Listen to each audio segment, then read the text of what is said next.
Bueno, habíamos visto algo sobre el rectificador controlado de silicio, conocido como SCR.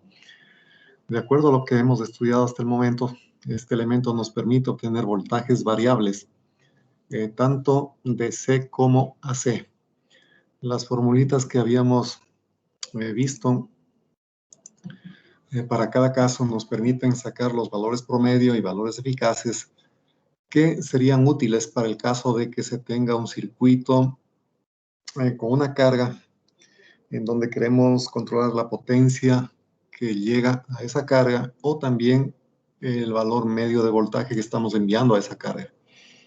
En este caso, diríamos que es un dispositivo básicamente que está enfocado a resolver este tipo de aplicaciones únicamente con cargas que se alimentan desde señales de voltaje unidireccionales, como es el caso que estamos viendo aquí, esta forma de onda, rectificador controlado de onda completa. Lógicamente, vamos a tener la posibilidad de trabajar con estas expresiones para resolver problemas de aplicación. Adicionalmente, recuerden ustedes que al tener aquí un dispositivo o dos dispositivos de SCRs, es posible que también se les pida, por ejemplo, el valor promedio. A ver, sería la potencia activa, ¿no? Que es el valor medio de la potencia instantánea. Si es que se les dice, determine la potencia disipada por cada SCR, usted tendría que obtener esa potencia en base a la corriente media que está circulando por cada SCR, ¿no es cierto? Entonces, aquí lo que usted debe saber, o recordar más bien, porque esto ya sabe, aquí lo que va a trabajar es con la corriente promedio, la IDC. Entonces, ¿cómo saca usted la corriente media? Note que estas ondas de aquí, que están dibujadas aquí abajo, corresponden al voltaje de salida, es decir, al voltaje en la carga. Esta primera parte sería, por ejemplo, debido a que el SCR1, el de arriba, está conduciendo.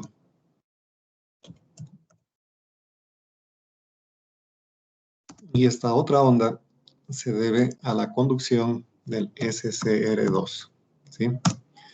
Entonces, desde ese punto de vista,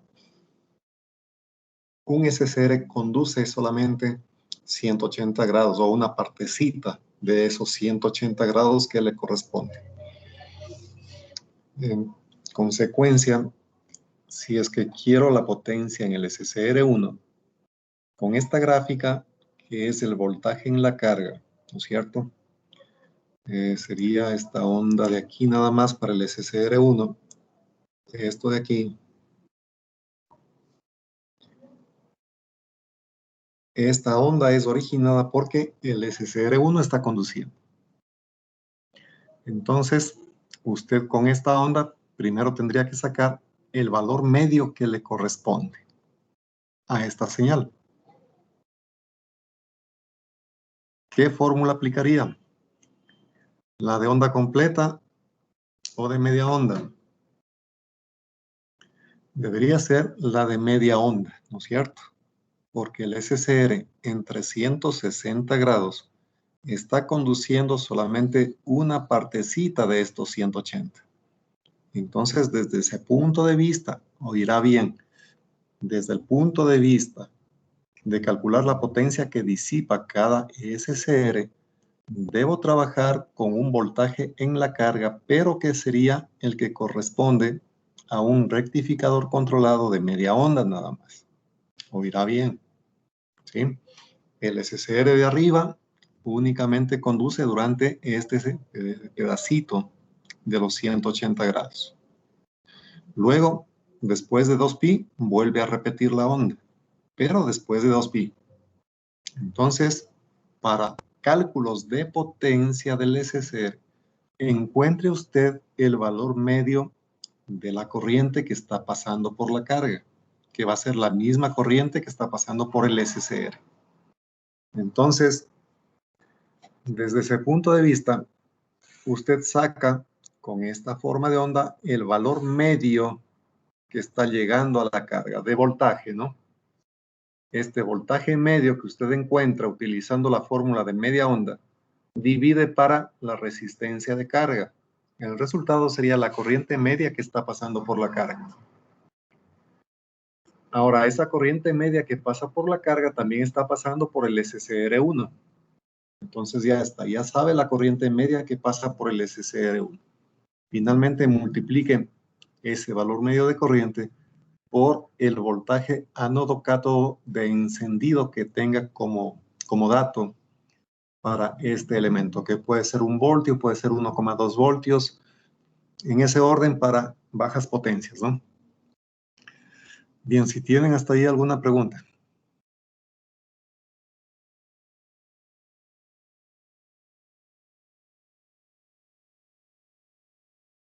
La falla que saben cometer en el examen cuando se les pone un rectificador controlado de este tipo es que dibujan, así como está aquí, el voltaje en la carga. Y utilizando la fórmula de onda completa sacan el valor medio. Y ese valor medio dividen para la resistencia y se jalaron ahí. Le repito, para cálculos de potencia del SCR debe trabajar únicamente con las formulitas de voltaje medio en un rectificador controlado de media onda nada más, ¿sí? Aquí está conduciendo el SCR1, pero acá es el SCR2. El SCR1 volverá a conducir, pero por acá, en el siguiente semiciclo. Entonces es media onda. Bueno, entonces con esto explicado, vamos a ver algo sobre lo que sería el TRIAC. Este es un dispositivo que también tiene 3 terminales. A diferencia del SCR, en donde hablaba de un ánodo, un cátodo y una compuerta, aquí tenemos en cambio lo que serían los terminales identificados como este que está puesto como terminal 2, también se le conoce en algunos textos como MT2, terminal principal 2. Y este que está puesto aquí como T1, también se le puede identificar como MT1. Y el tercer terminal, evidentemente, sí es la compuerta, ¿no? Eso se mantiene.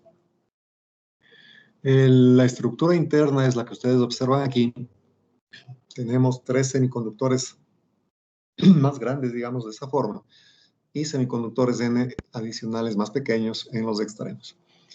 De igual forma que se hizo con el SCR, se puede sacar de esta distribución de semiconductores el equivalente que correspondería a 2 SCRs conectados como están viendo en esta parte de aquí, ¿sí? Entonces ahí tenemos 2 SCRs en antiparalelo, uno apunta hacia abajo, el otro hacia arriba, y las compuertas están interconectadas. Entonces, con este modelo, usted puede comprender fácilmente que para que conduzca el SCR de la izquierda, necesito un voltaje cuya polaridad sea más y menos. Necesitaríamos esa polaridad y adicionalmente el pulso en la compuerta de este elemento. No se olvide, este pulso de voltaje o de corriente es positivo respecto a lo que tengamos en el terminal 1. Esa es nuestra referencia, ¿sí? Y para que conduzca el SCR que está aquí a la derecha, en cambio necesitamos que esté polarizado más y menos. Y asimismo, que se dé un pulso en la compuerta, pero en este caso va a ser un pulso negativo, ¿sí? En esta gráfica de acá ustedes ven que este elemento trabaja en el primero y tercer cuadrante.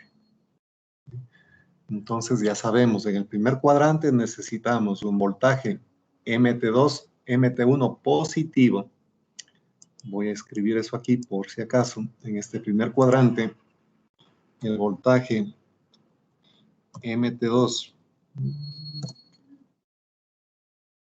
bueno, pongámosle así mismo en mayúsculas, MT2, MT1,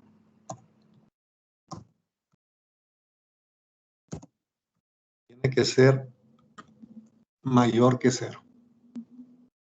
Eso significa que el voltaje en MT2 es más grande, simplemente eso es así.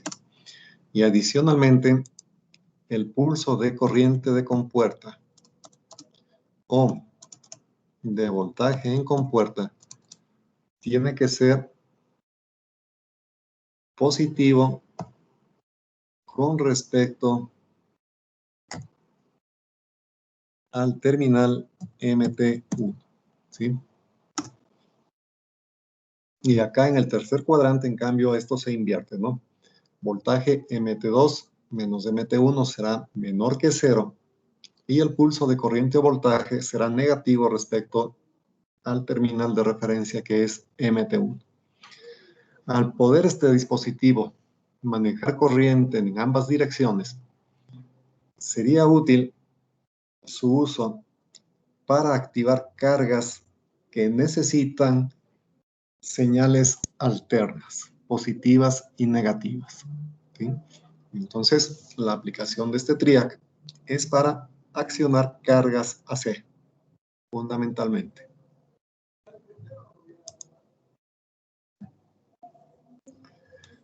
Ahora, teóricamente, existen 4 formas de disparar a este elemento. El terminal T2 positivo con pulso positivo en la compuerta, estaríamos en el primer cuadrante, que se conoce como I+. Si el terminal 2 tiene un voltaje más grande que el terminal 1, también se puede dar un pulso negativo en la compuerta. En ese caso, I-. Luego, el terminal 2 negativo respecto al terminal 1 y un pulso negativo en la compuerta. Es el modo I3. Y finalmente el terminal 2 negativo con respecto al terminal 1 y un pulso positivo en la compuerta. Este método se denomina I3+.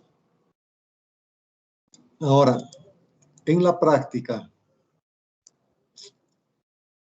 se recomienda trabajar con este de aquí y con este de acá, tal como les acabé de explicar. Porque si usted trabaja con los otros dos procedimientos, es probable de que el tiristor, el TRIAC, no se dispare en algún momento. Entonces, para, en cierta manera, garantizar disparo,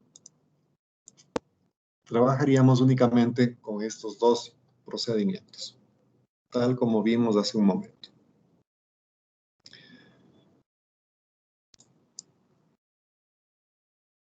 Bueno, aquí ustedes ven algunas características para el TRIAC, como la corriente de compuerta, dependiendo de cada forma como esté usted polarizándole. Si es que en este primer caso estamos trabajando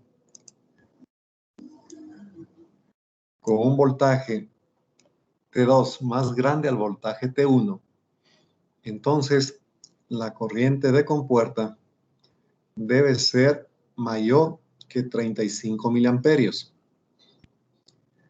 La corriente de enganche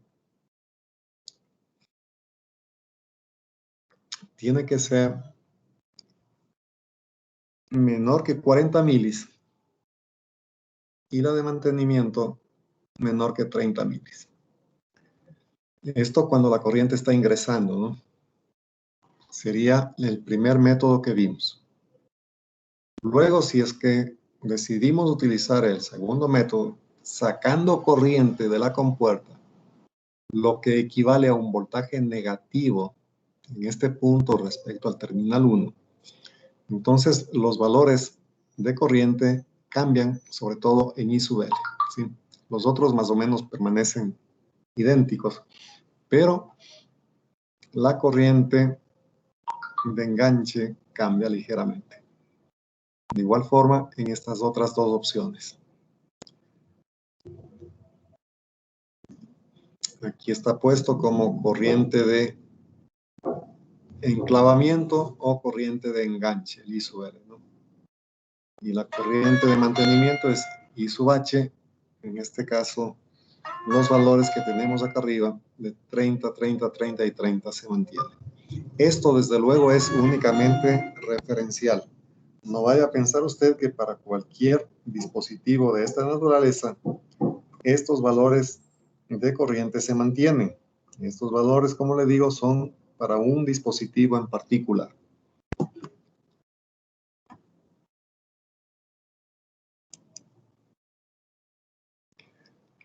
Bueno, y aquí sí vamos a ver las formas de onda, cómo se manejan en estos circuitos.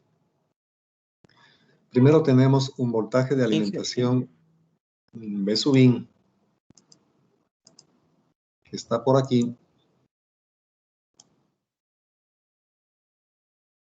Este es un voltaje senoidal, tal como vemos en esta grafiquita.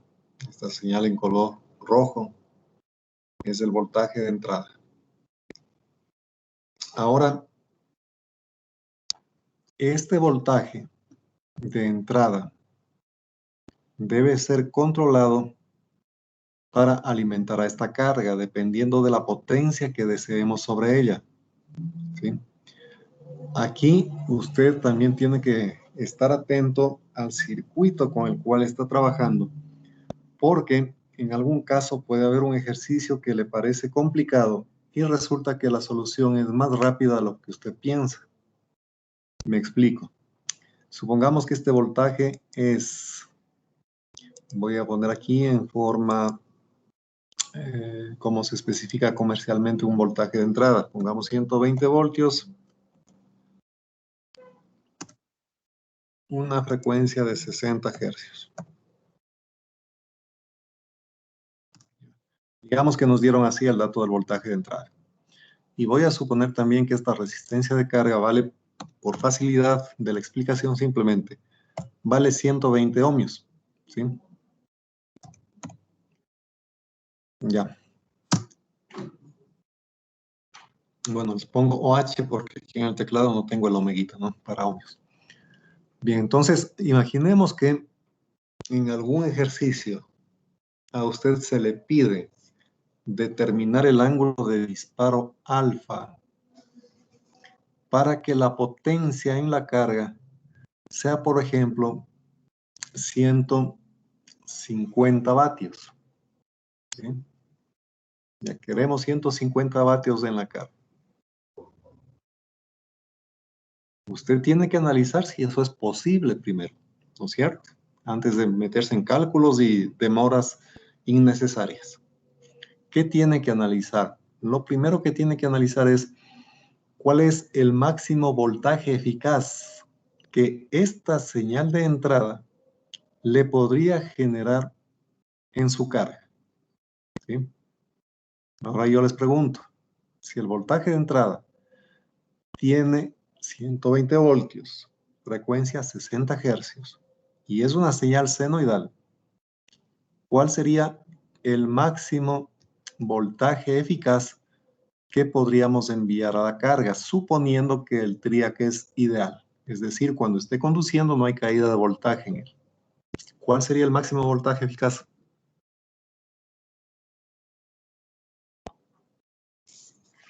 ¿169.7? 169.7. ¿Se acuerdan que yo en la clase pasada les dije? Cuando ustedes tienen la señal de esta forma o tienen una señal senoidal, no saben manejar bien esas simbologías, ¿cierto? Supongamos que yo le pongo aquí 179, por poner un número, por el seno de WT. Ya, ese es el voltaje de entrada. Vamos a decir que este es VI. ¿Cuál será el máximo valor eficaz de esta forma de onda para esta señal de 179 seno de omega t? ¿Cómo saca el valor eficaz en definitiva? Para raíz de 2 sería Exacto. 127 voltios. Usted tiene que dividir 179 para raíz de 2, ¿no es cierto? Porque es una señal de entrada completita senoidal. Una senoide completa da un valor eficaz que es igual al valor máximo, que en este caso sería 179 dividido para raíz de 2. Se acabó el problema. Pero si ahora yo le doy el dato del ejercicio así, 120 voltios a 60 hercios, ¿qué son estos 120 voltios de aquí? Los eficaces. RMS. Este Medidos es por ya el- exacto, este ya es el valor eficaz, ¿sí? Ojo con eso, por eso yo les insisto, ya les dije en una clase anterior. Ahora les vuelvo a insistir, si usted tiene el dato en esta forma, sabiendo que es una senoide, estos 120 voltios ya son el valor eficaz del voltaje. Esto está así. No hace falta que le indique aquí VRMS. Comercialmente se da de esta manera. 120 voltios, 60 hercios. Me están diciendo que es una señal senoidal cuyo valor eficaz es 120 voltios. Se acabó el problema. Si en cambio a ustedes le dan una señal así, dicen el BEIN que va a utilizar en este problema es 179 seno de WT. ¿Cuál es el valor eficaz? Como es una senoide, coja el valor máximo que sería 179 y divida para raíz de 2. Ese sería el valor eficaz si le damos la forma de onda a través de esta expresión de aquí, ¿sí? Pero si le digo solamente 120 voltios, 60 hercios, estos 120 voltios ya son los valores eficaces o el valor eficaz de su señal senoidal, ¿sí? Entonces, regresando, en este ejercicio, en donde estamos suponiendo que la señal de entrada es 120 voltios a 60 hercios y que la resistencia de carga es 120 ohmios, le pido determine el ángulo de disparo alfa para que la potencia en la carga sea de 150 vatios. Ese es el ejercicio que le estoy ilustrando en este momento. ¿Con qué fin? De que usted, antes de ponerse a meter fórmulas, a tratar de despejar el alfa o a tratar de hacer cosas que no convienen, primero analice. ¿Es posible o no es posible hacer lo que me están pidiendo? Entonces, ¿cómo va este tema?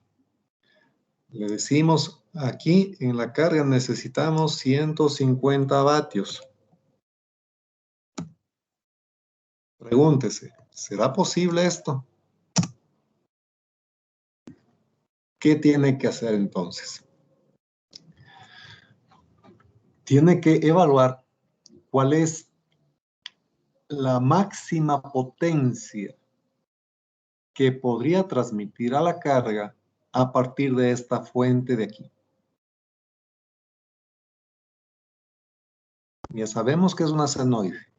Ya sabemos que para esa senoide el valor eficaz es 120 voltios. Si usted dispara con un ángulo de 0 grados, digamos idealmente aquí, todo el voltaje de entrada estaría pasando a la carga, ¿verdad? Aquí también vuelvo a disparar con un ángulo de 0, todo el voltaje de entrada pasaría a la carga y tendríamos esta forma de onda sobre la carga, ¿no es cierto? No hay ninguna duda ahí. La senoide completita tendríamos sobre la carga. Y esta senoide completa aporta un valor eficaz. ¿Qué valor eficaz será? El mismo de la entrada, ¿no es cierto? No hay nada que hacer allí. Entonces, ese sería el máximo valor eficaz de voltaje que podríamos estar enviando a la carga. Ahora, con ese valor de 120 voltios, el eficaz, el máximo posible, calcule usted la potencia que estaría entregando a la carga. ¿Cómo hace eso? Voltaje eficaz al cuadrado dividido para RL. 120 al cuadrado dividido para 120 es 120 vatios. Eso significa que la máxima potencia que puedo entregar a la carga es 120 vatios. Los 150 que me están pidiendo acá, por lo tanto, no sería factible obtener. ¿Está claro?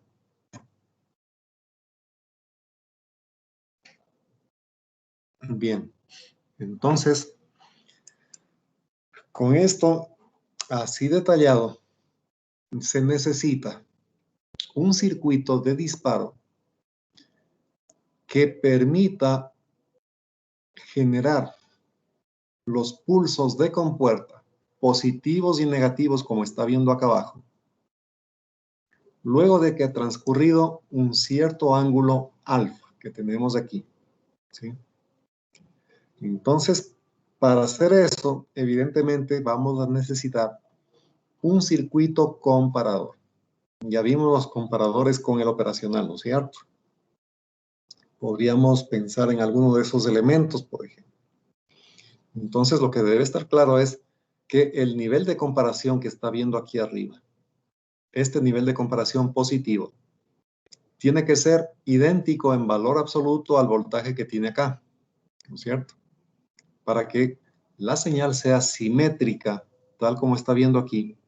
Si es que usted dice el ángulo alfa es este de aquí, para el semiciclo positivo, para el semiciclo negativo también debe tener aquí el mismo ángulo de disparo. Este también tiene que ser alfa, porque para este caso es que está calculada la formulita del valor medio y del valor eficaz. Bueno, del valor medio aquí, si es que es simétrico el disparo, me va a dar un valor medio de voltaje 0. Evidentemente es así. Pero usted va a estar pensando este momento, ¿y cuándo hicimos la deducción o cuándo sacamos la fórmula del valor eficaz para esta forma de onda? A lo mejor está pensando eso, porque no hemos hecho para esta forma de onda, ¿no es cierto?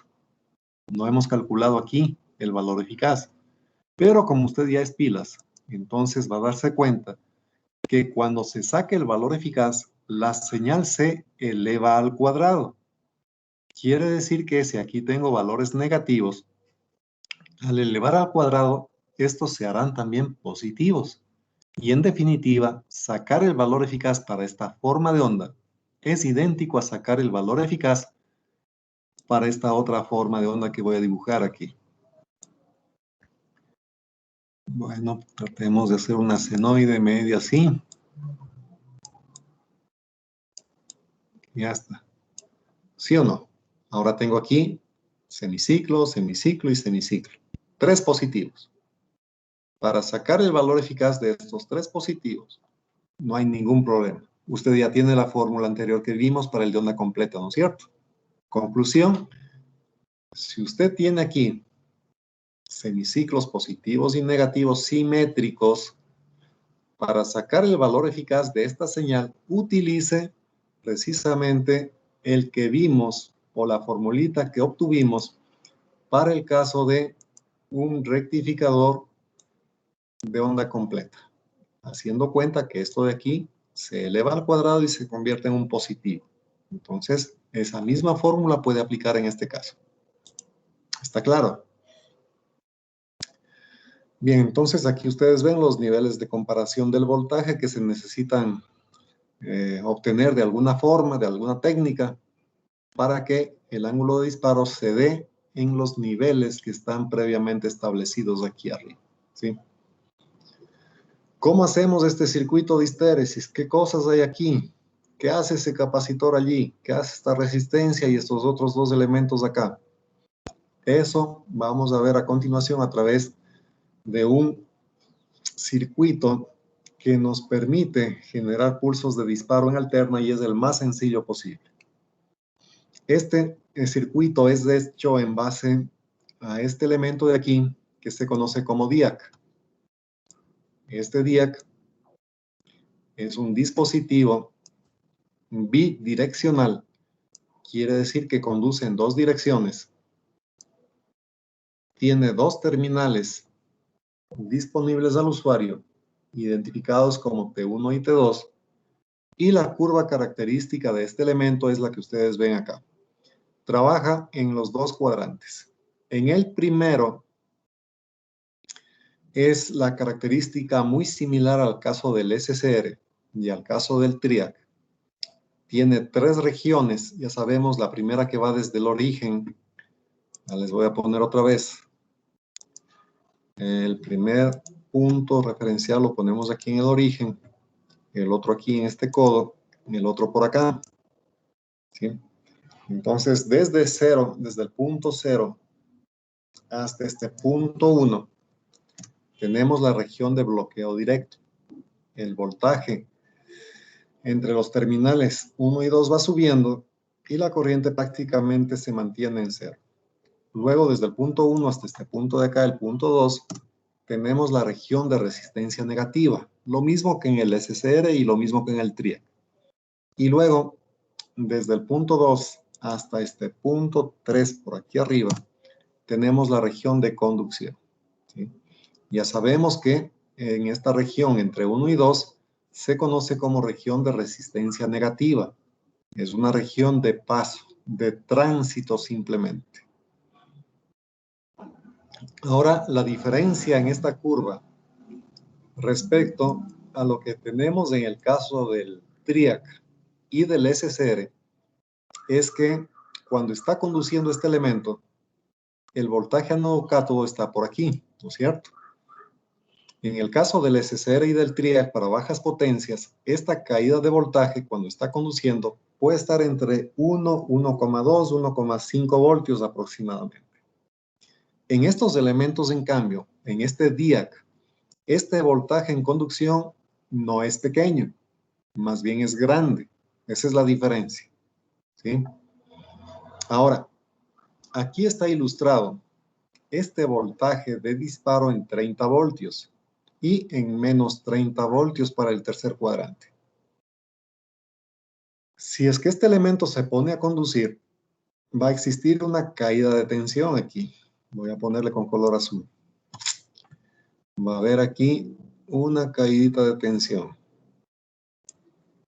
Esta caída de voltaje que se produce es aproximadamente en el orden de unos 6 voltios, por ejemplo. Eso querría decir que cuando este elemento está conduciendo, entre sus dos terminales hay aproximadamente 24 voltios. ¿Sí? Entonces, mire la diferencia con el SCR. En el SCR, este segmento de aquí valía 1, 1,2. En cambio, en el día, el voltaje es mucho más grande. Pero eso no afecta, no me interesa en última, ¿sí? Ya vamos a ver por qué.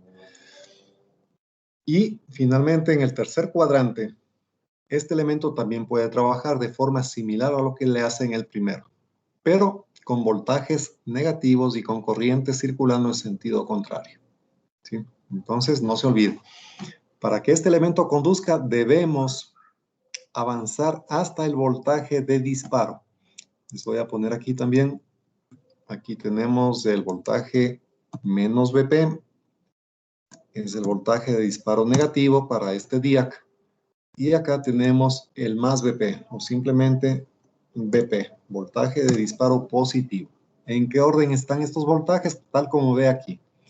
Normalmente en el manual para este elemento usted puede encontrar que le dicen el voltaje de disparo es 30 voltios más menos 2 voltios más menos 4 voltios, una cosa así. ¿Sí?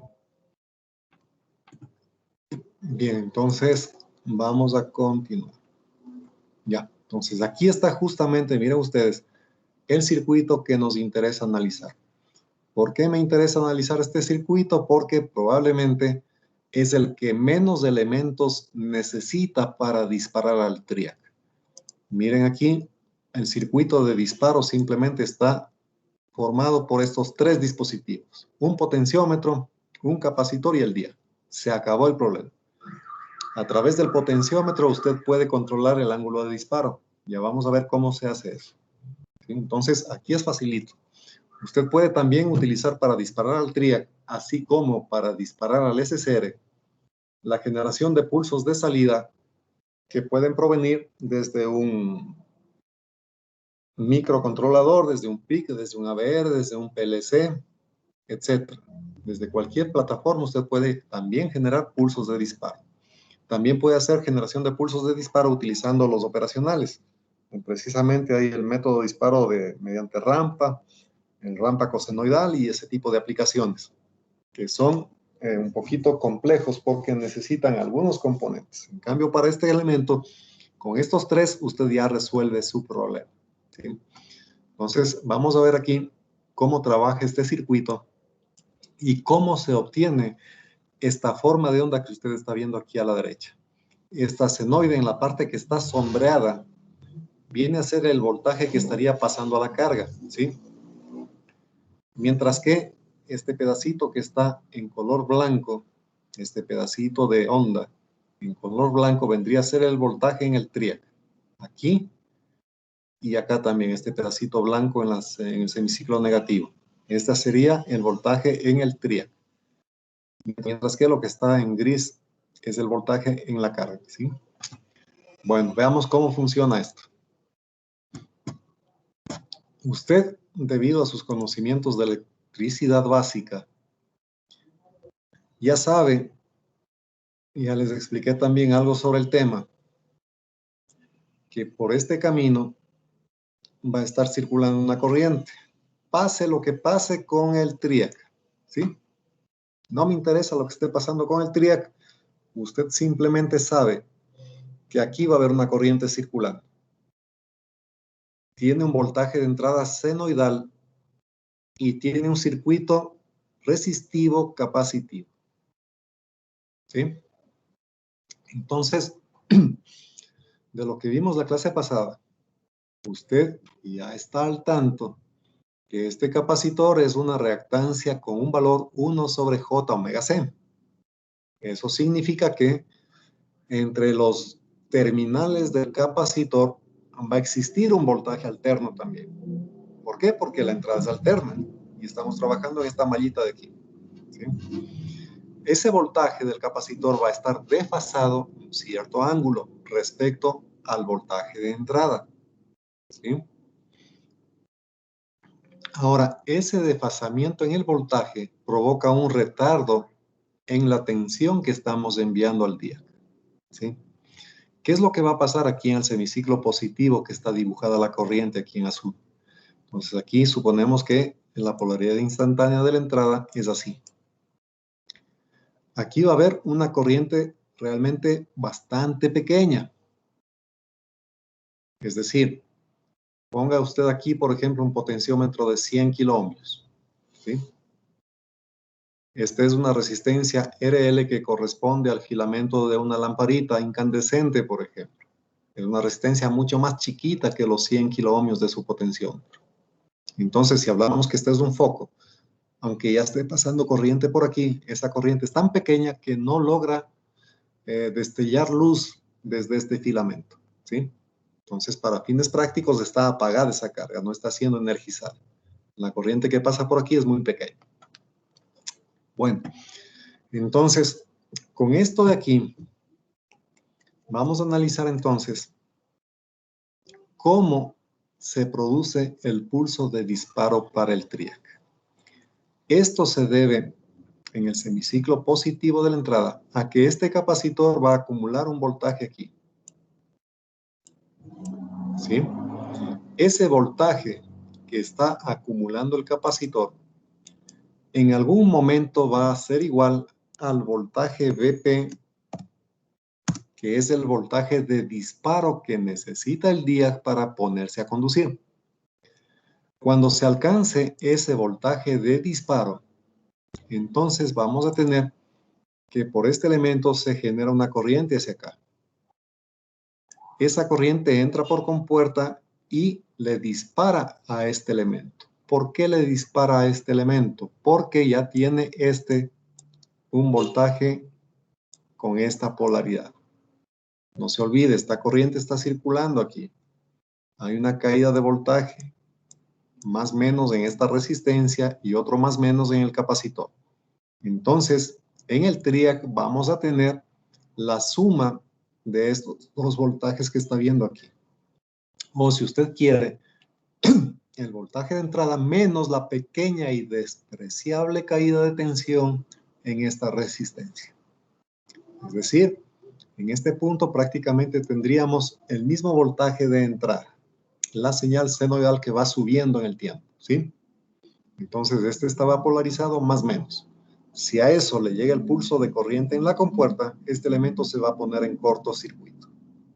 ¿Ok? el momento que este elemento se pone en cortocircuito, imaginemos ese cortocircuito acá, allí, cortocircuito allí, ¿qué pasa? Todo el voltaje de entrada quedará sobre la carga, ¿sí? Entonces, lo que está viendo aquí, en este instante se produjo el pulso de disparo, todo el voltaje de entrada que estaba en ese momento acá arriba pasa hacia la carga, hasta aquí. En este punto, el voltaje de entrada es 0, la corriente que pasa por la carga y por el triac también es 0, y el triac se apaga. Entonces, nuevamente hay aquí que esperar un ángulo alfa para que el capacitor, ahora en sentido contrario, debido a esta corriente que viene circulando para arriba ahora, en el semiciclo negativo, esta corriente en rojo genera una carga del capacitor con esta polaridad. El triac estará sometido ahora a un voltaje contrario con esta polaridad. Cuando este voltaje del capacitor en rojo haya llegado al BP, se va a producir una corriente circulando en esta dirección a través de la juntura que tenemos entre compuerta y el terminal 1 del triac. Entonces ahí la corriente sale del triac. Este elemento se pone en cortocircuito y todo el voltaje negativo a partir de ese instante pasaría a nuestra carga, haciéndole una polaridad así. Antes estaba al revés, ¿no? Eso es lo que ve aquí. Bueno, entonces este circuito va a funcionar de esa manera. Ahora, me voy a salir de aquí. Ya. Voy a utilizar esta gráfica de acá. ¿Qué cosa es lo que tenemos aquí? Primero que nada, lo que usted está viendo acá en azul es el voltaje de entrada, ¿sí? Vamos a poner aquí cada cosa. Este es el voltaje. A ver, para que no se confundan con los colores, voy a utilizar más bien un color azul para el B sub I. Ya. Este va a ser nuestro voltaje de entrada, la señal senoidal, nuestro B sub I. Ya. Y en rojo, lo que tenemos es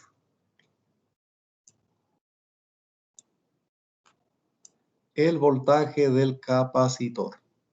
Entonces escribamos aquí, este es el voltaje del capacitor. Voy a dibujar acá rapidito, a mano alzada nada más, lo que tendríamos en el circuito que ya pasamos. Aquí está el voltaje de entrada. A partir de este voltaje de entrada, lo que tenemos era, por aquí arriba estaba la carga. Por aquí estaba el potenciómetro. Y por aquí estaba el capacitor. Ya digamos que estamos así. Ya está aquí el punto de terminal de tierra, referencial, por si acaso se necesite. Y de estas dos resistencias, para no estar poniendo potenciómetro o RL, simplemente decimos hay una resistencia equivalente aquí que se llama R. Punto. Se acabó el problema. Es la suma de las dos. Este de aquí es el capacitor C. Y en este punto tenemos el voltaje del capacitor. Ya, ahí está el voltaje del capacitor. Este de acá es el voltaje de entrada senoidal y nada más. Listo. Entonces, fijarse bien. Usted ya sabe, ¿no es cierto? Es un circuito capacitivo. Este que tenemos aquí. Vamos a poner que por ahí, en el semiciclo positivo, viene circulando una corriente de esta manera. Ahí está una corriente ahí. ¿Sí? Ahora, vamos a obtener el ángulo de disparo para el triac. ¿Cómo hacemos ese cálculo? Bien, primero que nada, voy a recurrir a sus conocimientos de fasores, ¿no es cierto? Usted se acuerda que en electricidad vio eso. Aquí tengo el voltaje de entrada. Este voltaje de entrada, que es una señal en el dominio del tiempo, una señal senoidal, puede ser dibujado de la siguiente manera. Puedo tomarle como referencia a ese fasor voltaje de entrada. Le voy a poner aquí. ¿Ya? Este es VI, el fasor voltaje de entrada. Este fasor voltaje de entrada tiene un voltaje máximo, ¿no es cierto? Ese voltaje máximo le vamos a dibujar simplemente con un sombrerito aquí. Ya, ese es el voltaje de entrada máximo. Viene a ser el módulo de mi fasor voltaje, ¿no es cierto? Y un ángulo de referencia 0. Ahora, si el circuito que vemos aquí es capacitivo, ¿qué pasa con la corriente respecto al voltaje de entrada? ¿Esa corriente adelanta, retrasa o estará en fase con el VI?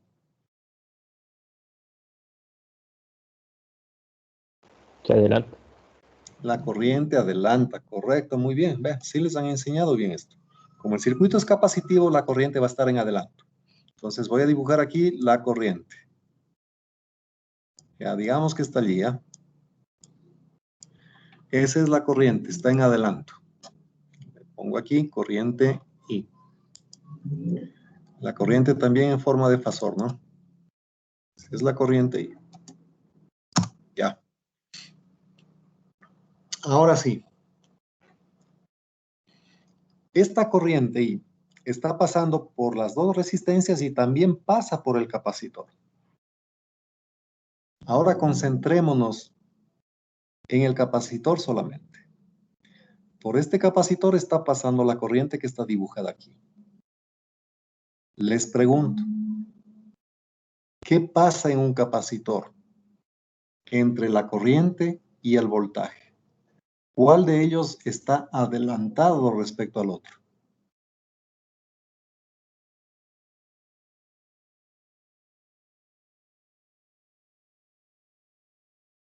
Entonces, ya quedamos de acuerdo en que este circuito, por ser capacitivo resistivo o resistivo capacitivo, la corriente está adelantando al voltaje de entrada.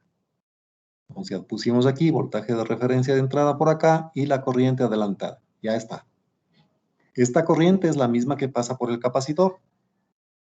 ¿Qué pasa con este BC ahora? Aquí está la corriente, ya sabemos cómo está dibujada. Ahí está la corriente que está pasando por el capacitor. ¿Cómo está ahora el voltaje del capacitor respecto a esa corriente? ¿Adelantado o atrasado? Esa es la pregunta.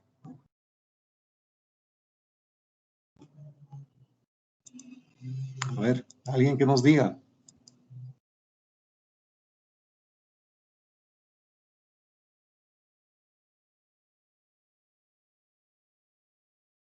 Tú. ¿Qué pasa con ese voltaje respecto a la corriente? Apuren, jóvenes, ustedes ya saben estas cosas, no podemos demorarnos tanto aquí. El voltaje está retardado, retrasado. El voltaje está atrasado, correcto. Como estoy hablando de corriente y voltaje en el capacitor, ¿cuánto vale ese ángulo de retraso?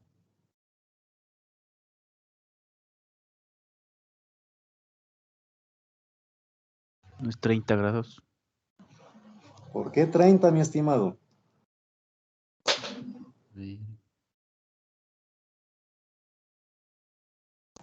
Solo en el capacitor, dijo. Solo en el capacitor, aquí el voltaje del capacitor nada más. 90 grados. 90 grados. Verán que estas cosas, cuando ustedes tienen que resolver este tipo de cuestionamientos o preguntas, simplemente usted haga lo siguiente. Me están preguntando el voltaje del capacitor, ¿no es cierto? El voltaje del capacitor, ¿a qué es igual? A una corriente, que ya la tenemos dibujada, multiplicado por esta reactancia capacitiva. ¿Sí o no? Y esa reactancia capacitiva es igual a ¿qué? A 1 sobre J omega C. J omega C. ¿Ya? Y este J omega C tiene una parte imaginaria pura, que son 90 grados. Como esos 90 grados están en el denominador, pasan al numerador como negativos. Es decir, el voltaje del capacitor respecto a esta corriente que está aquí va desfasada a un ángulo de menos 90. ¿Ya? Se acabó el problema. Eso es todo. Ahora entonces, debo dibujar acá. Vamos a dibujar allí. El voltaje del capacitor desfasado 90 grados respecto a esa corriente. Entonces le ponemos así. Ya, ese es el voltaje en el capacitor. Asimismo, este fasor voltaje en el capacitor va a tener un valor máximo. ¿No es cierto? Entonces ponemos aquí voltaje en el capacitor y con la pestañita arriba, con la cejita para saber que ese es el valor máximo. Bueno, no sé cómo les enseñaron los fasores a ustedes. Puede ser que les enseñaron trabajando con el valor máximo o también con el valor eficaz. Eso no hay problema. Es equivalente a la larga. Hay que saber lo que se hace nada más. ¿Sí? Entonces, miren. Si ya tenemos el voltaje en el capacitor, para llegar al voltaje de entrada me hace falta sumar aquí el fasor voltaje en la resistencia. Entonces simplemente eso, no hay ningún problema. Al voltaje del capacitor que ya está dibujado aquí, le sumo el voltaje en la resistencia y completo mi triángulo rectángulo allí, ¿verdad? Este voltaje de la resistencia tiene necesariamente que estar en fase con la corriente. ¿Sí? Aquí está la corriente, el voltaje en la resistencia paralelo. De este grafiquito de aquí, lo que me interesa es este angulito de aquí. Este ángulo de aquí me interesa. ¿Sí? Este ángulo me interesa. Es un triángulo rectángulo. Y este ángulo va a ser el ángulo teta. A ver. Voy a ponerle ángulo teta. Bueno, aquí le voy a dibujar aquí al ladito nomás, ¿no? Ese angulito de ahí se va a llamar ángulo teta. Y ya van a ver para qué me sirve esto. Ese es el ángulo teta. ¿Cómo sacamos el ángulo teta? Acuérdese, usted ya sabe eso.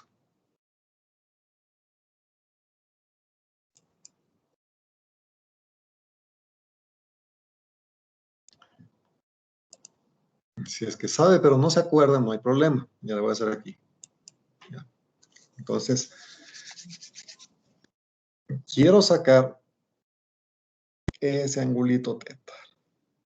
Es decir, el ángulo que corresponde al desfasamiento entre el voltaje de entrada y el voltaje del capacitor. ¿Sí? ¿Qué es lo que tendríamos que hacer? Simplemente hacer lo siguiente. El voltaje en el capacitor es igual a la corriente que está circulando por allí.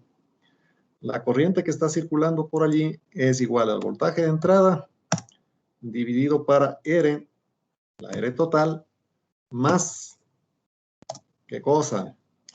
1 sobre J omega C, ¿no es cierto? 1 sobre J omega C. J omega C. Ya está. Entonces completamos aquí las líneas. Voltaje de entrada es igual al voltaje de entrada. Podríamos trabajar con voltajes máximos si usted quiere. Da exactamente lo mismo. Aquí le puedo poner así, voltaje máximo. Este también va a ser el voltaje máximo. Dividido para R más 1 sobre J omega C. Esta división me está dando la corriente que está circulando por allí, ¿no es cierto? No hay nada que hacer. Voltaje para impedancia. Ya. Si a esto de aquí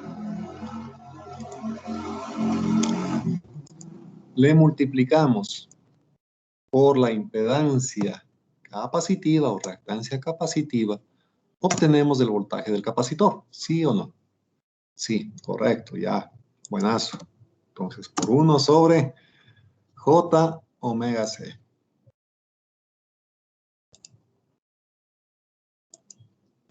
J omega C. Ya está. Ese es el voltaje máximo del capacitor. Se acabó el problema.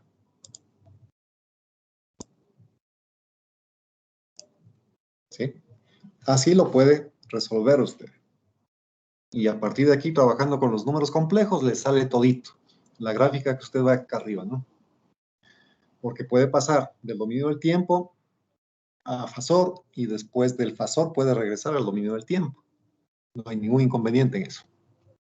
Entonces, al momento que simplifiquemos esta parte, voy a hacer el trámite, aunque esto está un poquito demorado, pero bueno, vale la pena que sepa de por qué de las cosas. Va a ser igual. Tenemos que poner otra vez aquí este J omega C, le voy a pasar a multiplicar a este denominador de aquí.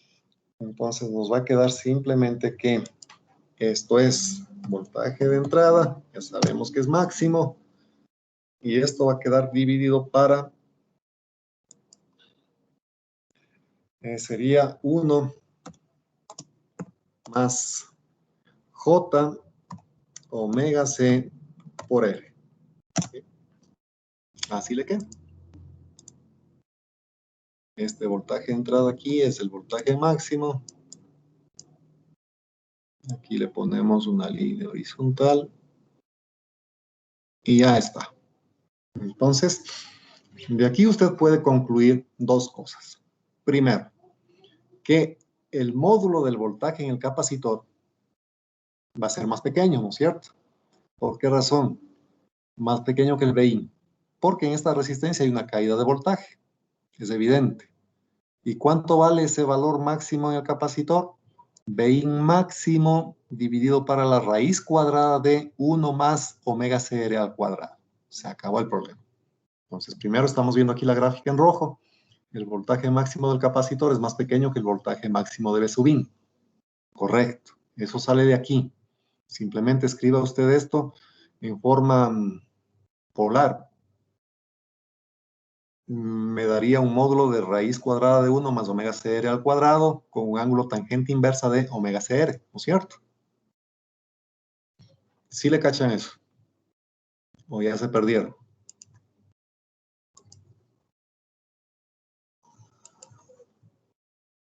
Bueno, ya creo que se están perdiendo. Voy a ponerles aquí. Ponerle de nuevo B sub in. Y ahora sí les voy a hacer a mano alzada porque no alcanzamos. Bueno, este es voltaje máximo. Aquí tendría que dividir esto para la raíz cuadrada de 1 más la parte imaginaria de ese número complejo al cuadrado. Omega, C y R. Ya, esto al cuadrado. Todo esto en raíz, ¿no? Ya, así tendríamos el módulo del voltaje del capacitor. Evidentemente este módulo es más pequeño que lo que tengo en la entrada. Y el ángulo de esto sería menos tangente inversa. El fasor voltaje en la entrada tenía un ángulo de referencia 0, ¿no? Ahí está dibujadito ese fasor. Tangente inversa de parte imaginaria sobre la parte real. La parte real vale 1. Entonces, este ángulo me queda tangente inversa de omega C R. Se acabó. Con todo este rollo, lo que hemos entendido es por qué el voltaje aquí del capacitor está más pequeño que la entrada y por qué hay el ángulo de desfasamiento que está puesto acá. Ya les voy a dibujar este angulito de aquí. Este angulito de aquí es el desfasamiento entre la entrada y el voltaje del capacitor. ¿Cómo estamos llamándole ese angulito que está dibujado acá? Estamos llamando el ángulo teta. Ya, le pongo ahí el ángulo teta. Entonces ya sabemos cuánto vale el ángulo teta. El ángulo teta ha sido esto de aquí. Tangente inversa de omega C por R. ¿Sí? Entonces, por favor, esto es el ángulo teta, tangente inversa de omega CR. Ya, ese es el ángulo teta. Ahora sí, ya está dibujada la señal de entrada. Ya sabemos por qué el voltaje del capacitor está así. Ahora simplemente en esta gráfica voy a poner la siguiente referencia. Digamos que el voltaje que necesita el DIAC, acuérdese, aquí en este circuito, aquí estaba el DIAC, ¿no? Acá estaba conectado el DIAC, en esta partecita. Justo donde está el voltaje del capacitor. No sé si es que le vamos dibujando eso, no creo que me demore más. Aquí está el DIAC.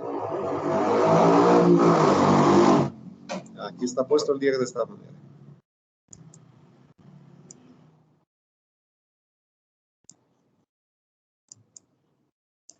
Ya, ahí está el DIAC y de aquí nos vamos a la compuerta del TRIAC, ¿sí? Entonces, este DIAC, para que pueda ser disparado, necesita que el capacitor llegue al voltaje BP. Espero que estén atendiendo, porque si alguien está haciendo otra cosa, cuando le tomen el examen esto mismo, no va a saber dónde está parado. Entonces, ahí está BP. Ese BP, ahora le voy a dibujar acá arriba. Más o menos por ahí. Ya desde aquí. Ya digamos que está el BP por allí. Ya.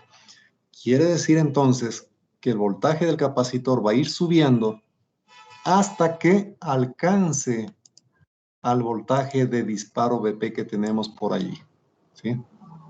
Entonces le ponemos aquí, este es el voltaje de disparo que necesita el DIAC. ¿Sí? Por lo tanto, tenemos que esperar lo siguiente para que se produzca el pulso de disparo. Ese pulso de disparo lo voy a dibujar justamente aquí, en este momento, ahí.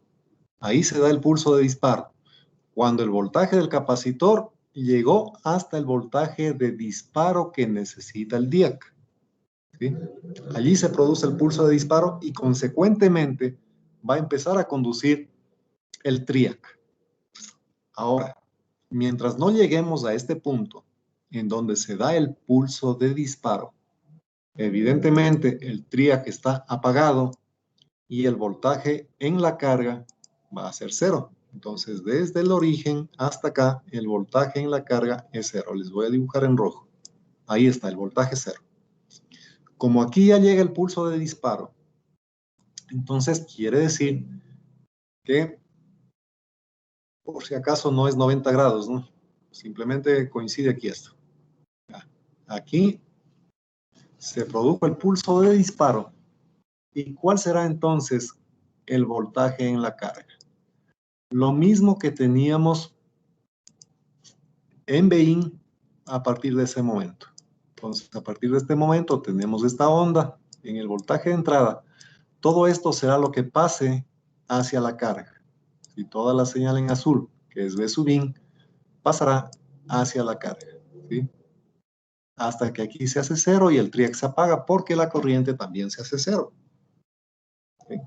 Entonces ya está este voltaje en rojo que está dibujado aquí, es el voltaje en la carga. En el semiciclo negativo cambiamos simplemente la polaridad y repetimos todo igualito. Vamos a ir aquí hasta por acá más o menos. En este punto, el voltaje del capacitor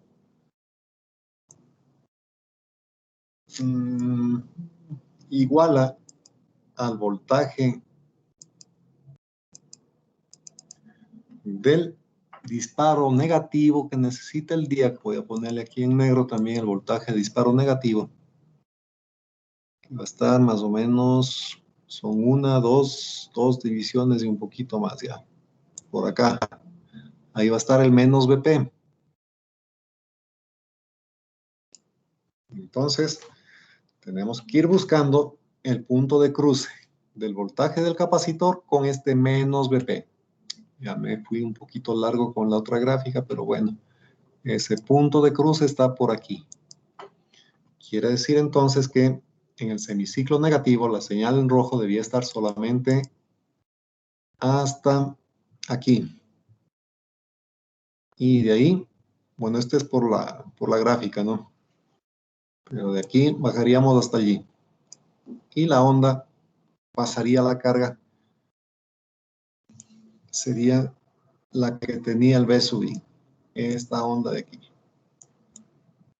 Esto es lo que pasaría hacia la carga en el semiciclo negativo. Ya, digamos que tenemos esto así ya. Así estamos. Bien, esta partecita de aquí le voy a dejar así.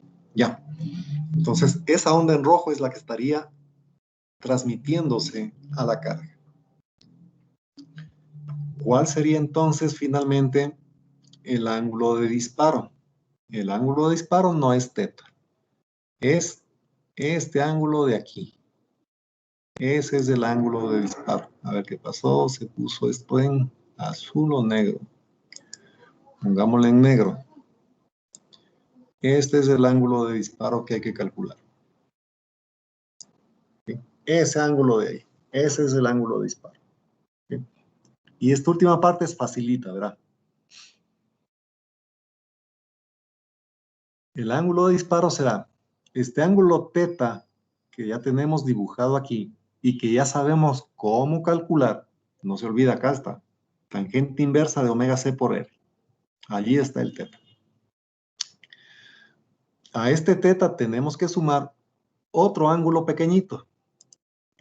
Este ángulo pequeñito de aquí.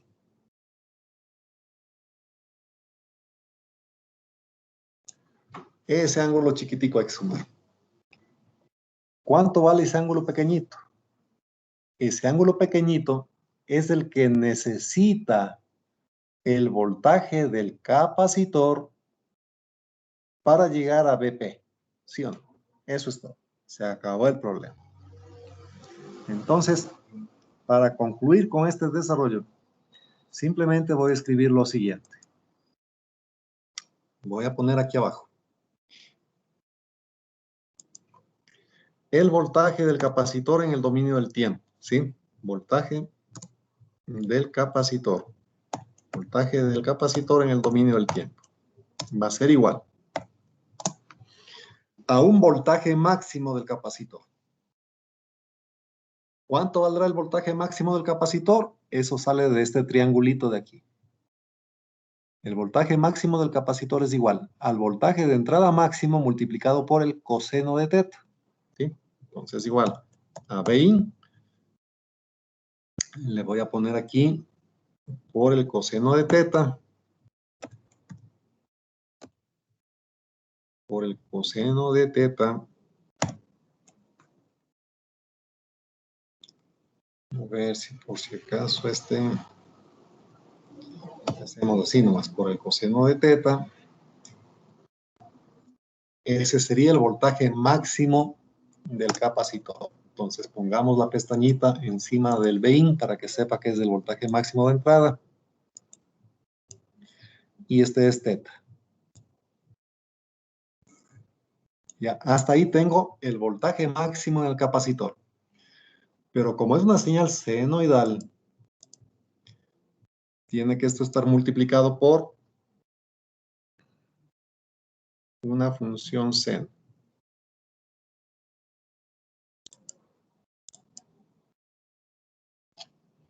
Ya, por una señal senoidal. Voy a ponerle un paréntesis aquí, por si acaso. Y acá también, para que vean que este es el coeficiente de la señal senoidal. B máximo por coseno teta me da el voltaje máximo del capacitor. Y como la señal senoidal del capacitor hay que completar, ponemos aquí por el seno de. Aquí está la señal en rojo. Esta es una señal senoidal que está desfasada a un ángulo teta. Entonces ponemos seno de omega t más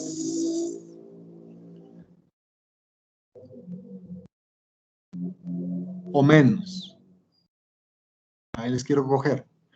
Aquí está el voltaje del capacitor, tiene este ángulo. ¿Sí? ¿Cómo le pongo ese ángulo acá? ¿Positivo o negativo? Estoy pasando de fasores a la señal del tiempo.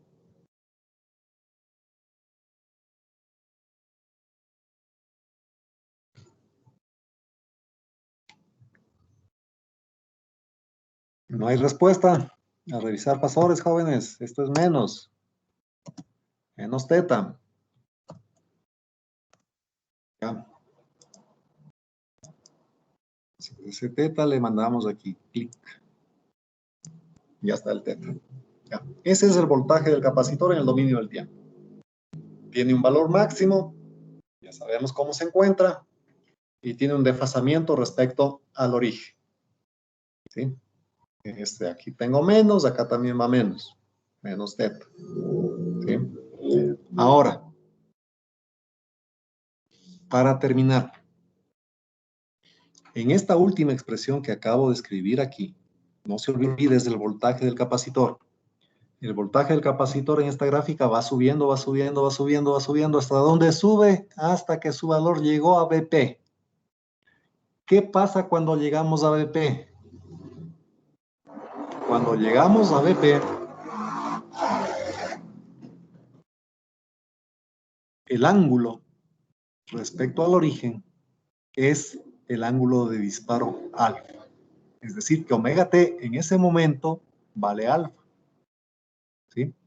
Entonces, voy a ponerles en rojo. Cuando esto de aquí, esta expresión de aquí, que es el voltaje del capacitor, sea igual al voltaje de disparo, este omega t se transforma en alfa. Este omega t vendría a ser nuestro alfa que estamos buscando. ¿Sí? Y ya está. Eso es todo. Entonces, de esta formulita que usted ve aquí, a la derecha, puede despejar ya cuánto vale el ángulo alfa. Y si no quiere despejar, no se preocupe. Yo le voy a estar escribiendo. Entonces, vamos a poner aquí el ángulo alfa, que me sirve para reemplazar en la formulita y calcular el valor eficaz. Ya, el ángulo alfa, entonces, ha sido igual.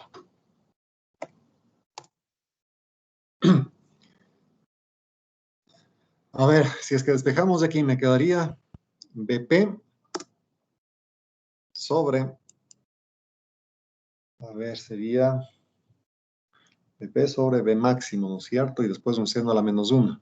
Entonces, una vez pongámosle aquí. Seno a la menos 1.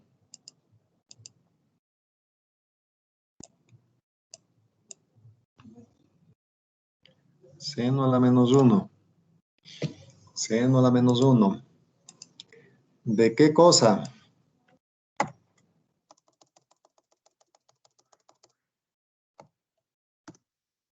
De BP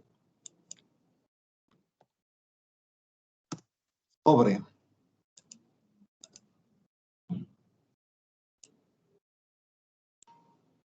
Ya algunos de ustedes ya sacaron esto más rápido, ¿no es cierto?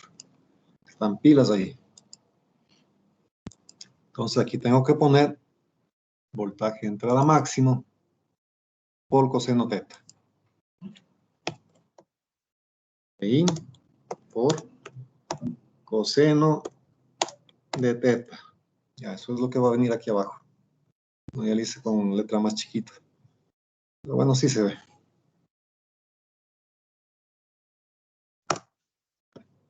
Completamos.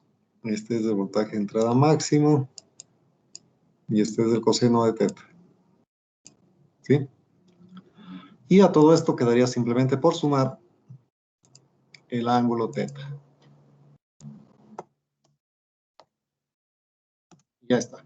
Ese viene a ser el ángulo de disparo alfa que usted tiene que utilizar para calcular el valor eficaz que está generando sobre una carga.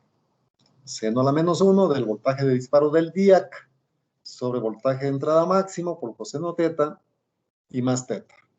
Ese es el ángulo de disparo alfa que necesitamos para sustituir en la formulita de valor eficaz. ¿Sí?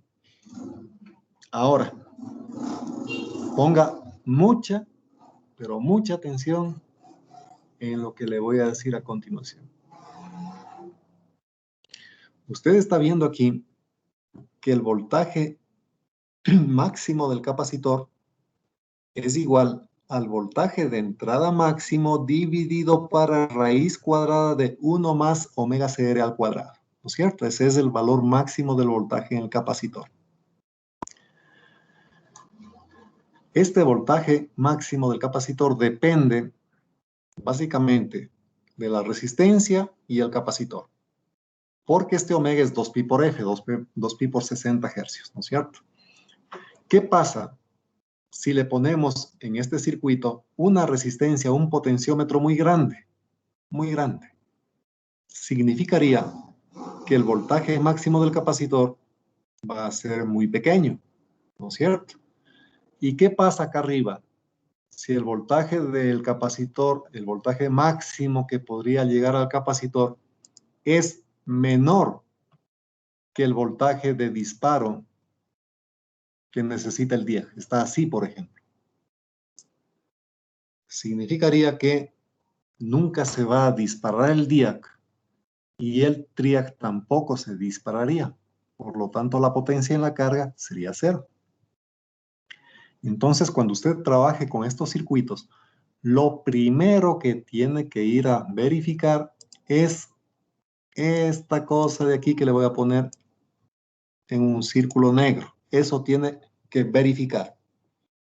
Que el voltaje máximo de entrada dividido para raíz cuadrada de 1 más omega CR al cuadrado, esta cantidad de aquí que es el voltaje máximo del capacitor, tiene que asegurarse que esto de aquí sea mayor que el voltaje de disparo del DIAC, mayor que Vp.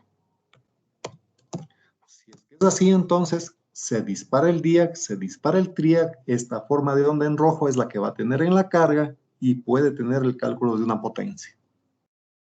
Pero si esta cantidad de aquí es menor que el voltaje de disparo que necesita el DIAC, nunca se dispara el DIAC, nunca se dispara el TRIAC y la potencia en la carga quedaría en 0. ¿Está claro? ¿Alguna pregunta hasta allí?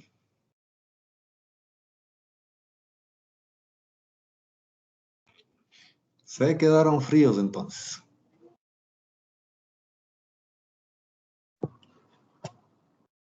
Bueno, con esto se termina el estudio del funcionamiento de el TRIAC, el DIAC y cómo se saca el ángulo de disparo para el TRIAC en un circuito de esta naturaleza. Inge, Dígame.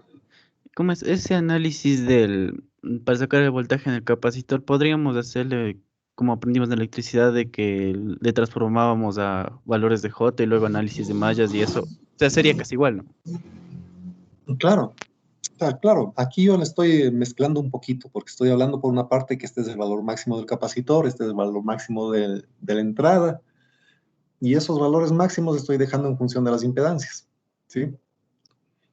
Pero si usted quiere trabajar ya normalmente con fasores, ¿qué tendría que hacer aquí? Poner voltaje máximo de entrada, si quiere de una vez, no nos demoramos mucho, lo podemos ir haciendo. Como el voltaje de entrada lo he puesto como referencia, quedaría estrictamente hablando así. Un fasor voltaje que sería Vin máximo con un ángulo de 0 grados, ¿no es cierto? Eso es todo.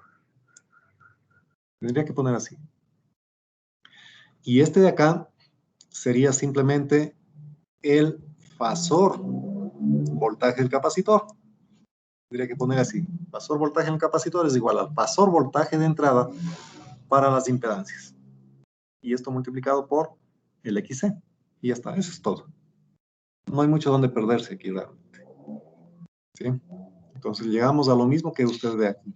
de todo esto me sirve para sacar el valor del ángulo θ y para darme cuenta que el voltaje máximo del capacitor depende del voltaje máximo de entrada y del omega, el C y el R que tengo en el circuito.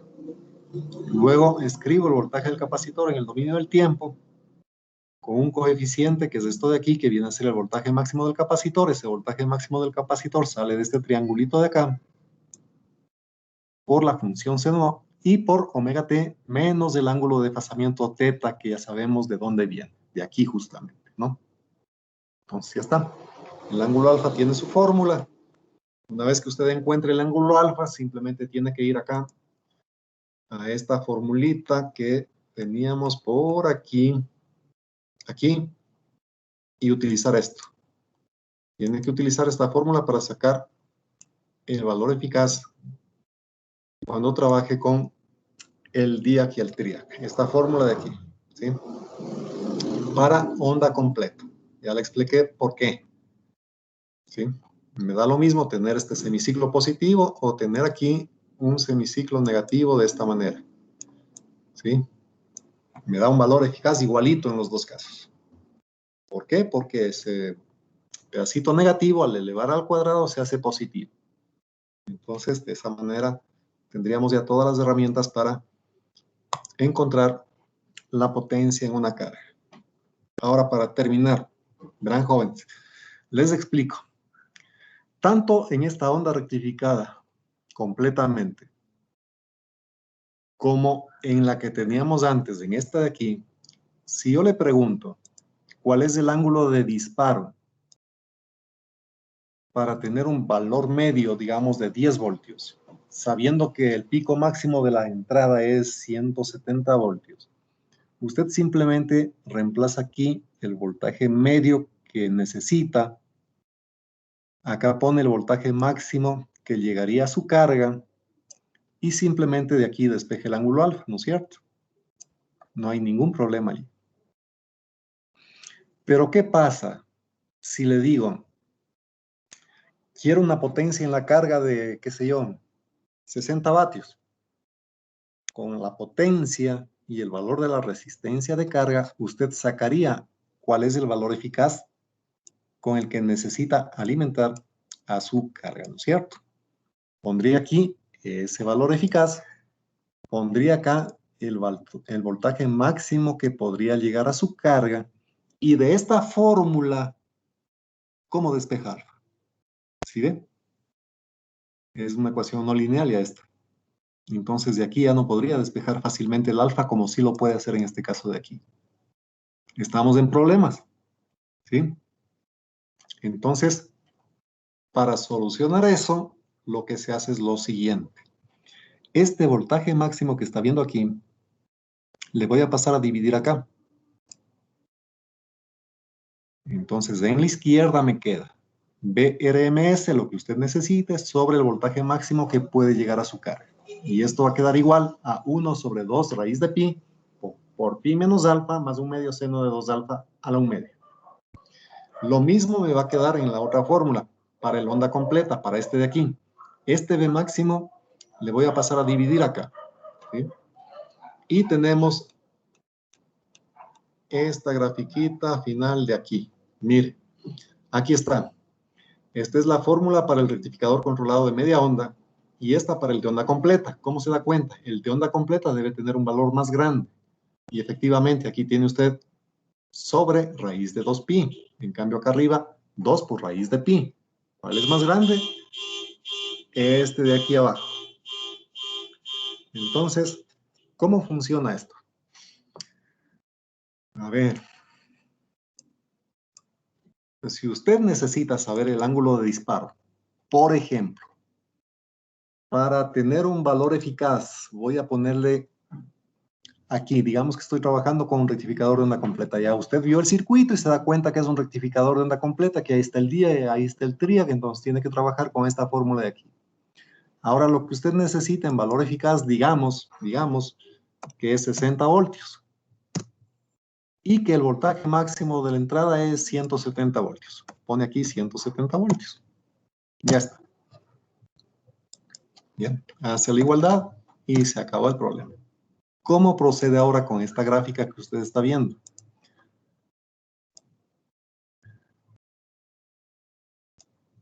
Ya. Entonces, lo que tenemos que hacer es dividir 100, a ver, sería 60, a ver, déjeme, sería esto, 60 dividido para 170.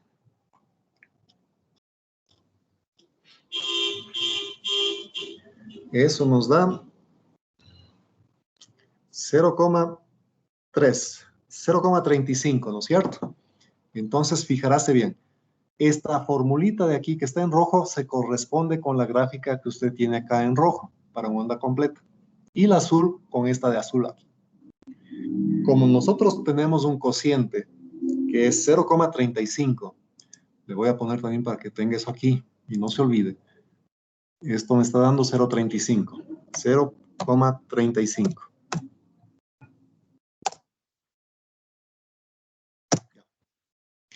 ¿Cómo tiene que hacer para encontrar el ángulo alfa? Usted viene aquí al eje vertical. Aquí en el eje vertical está el cociente de valor eficaz sobre voltaje máximo. Entonces buscamos aquí. ¿Dónde está el 0,35? 0,35 está por aquí. Y desde ahí va hacia la curva en rojo. ¿Sí?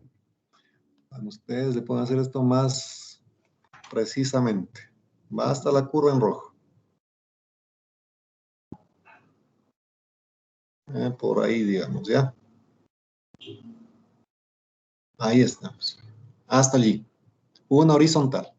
Y desde ahí baja al eje horizontal.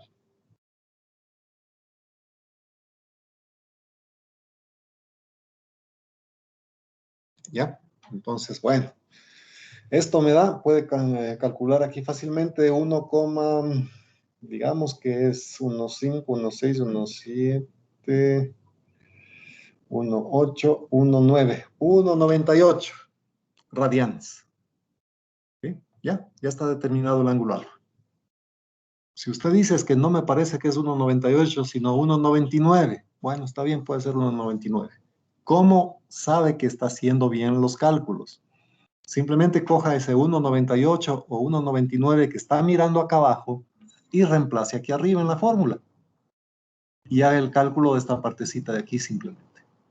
¿Sí? Al hacer este cálculo, y si usted cogió bien la apreciación de cuánto vale su ángulo alfa, el resultado de esto tiene que darle cercano a 0,35. Entonces ya sabe cómo sacar el ángulo alfa cuando le dan un valor eficaz a cumplir. ¿Sí? ¿Alguna pregunta allí?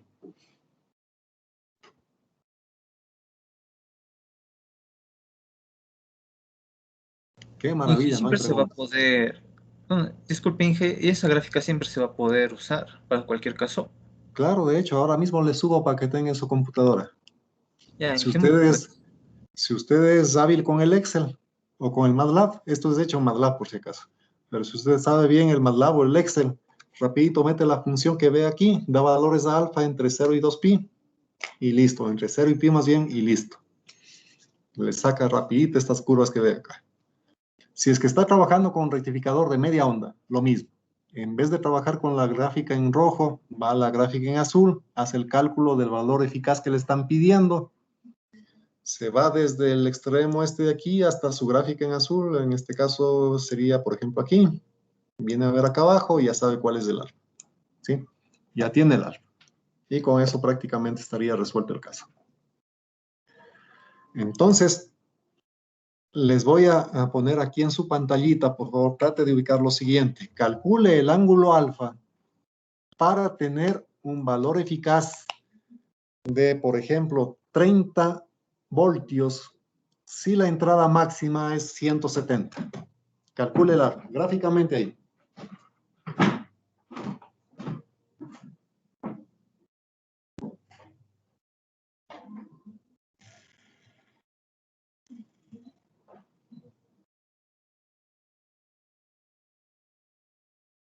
Inge, ¿cuánto era Bmax? Disculpe.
ver, ¿cómo les fue?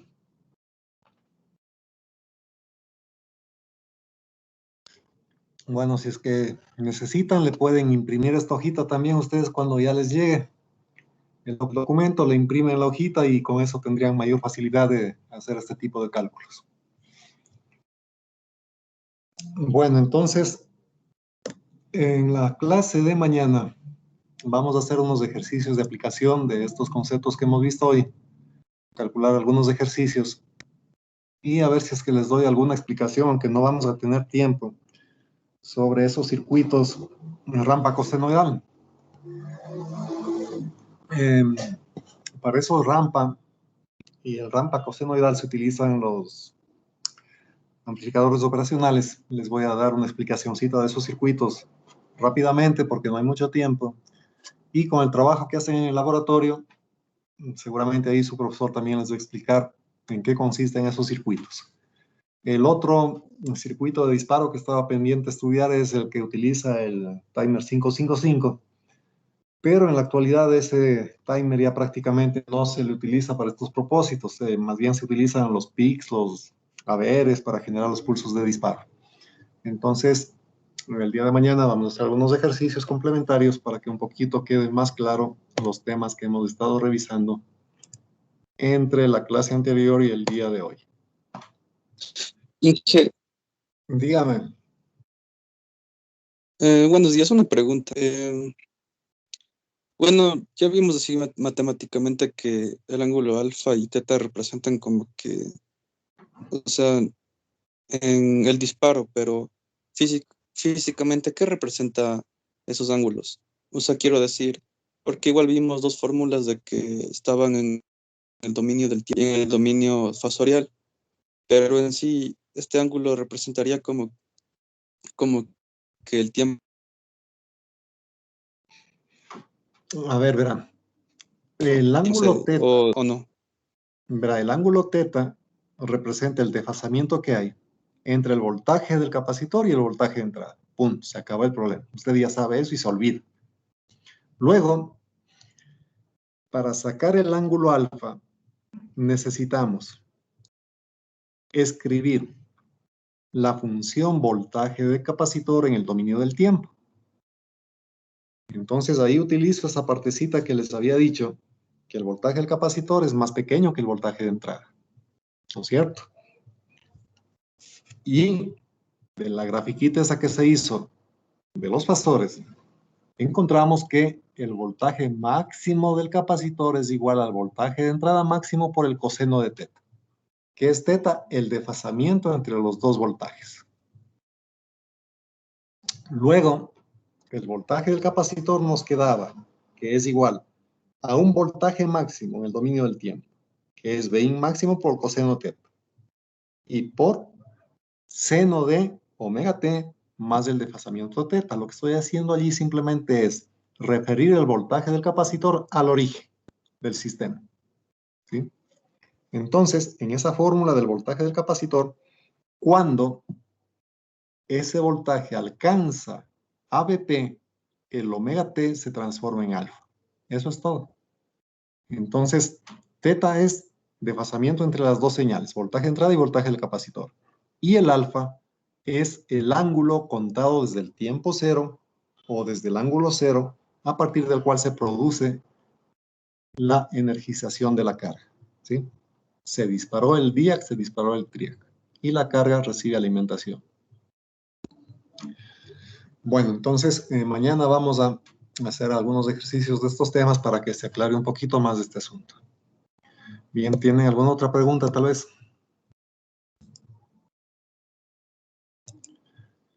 Bien, entonces, si no hay preguntas, por favor revisen esto